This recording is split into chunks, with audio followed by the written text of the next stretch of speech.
বাংলাদেশে গত ১৬ বছরে কোনো বৈধ ও সুষ্ঠু নির্বাচন হয়নি। অস্ট্রেলিয়ার উচিত বাংলাদেশ সরকারকে নতুন নির্বাচন অনুষ্ঠানে আহ্বান জানানো।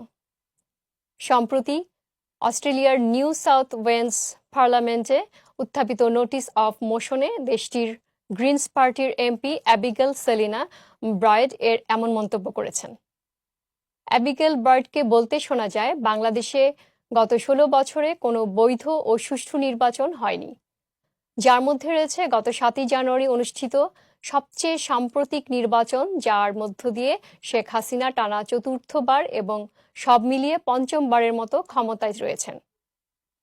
২০২৩ সালে বাংলাদেশের বিরোধী দলের নেতৃবৃন্দ সহ গণতন্ত্রের অধিকারের জন্য লড়াই করা হাজার হাজার গণতন্ত্রপন্থী কর্মীকে অন্যায়ভাবে গ্রেফতার করা হয়েছিল, কারাগারে পাঠানো হয়েছিল।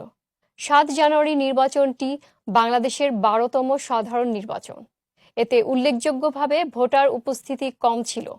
বিরোধী এবং গণতন্ত্রপন্থী কর্মীদের দুদিনের সাধারণ ধর্মঘট এবং বয়কটের মধ্যে এটি অনুষ্ঠিত হয়।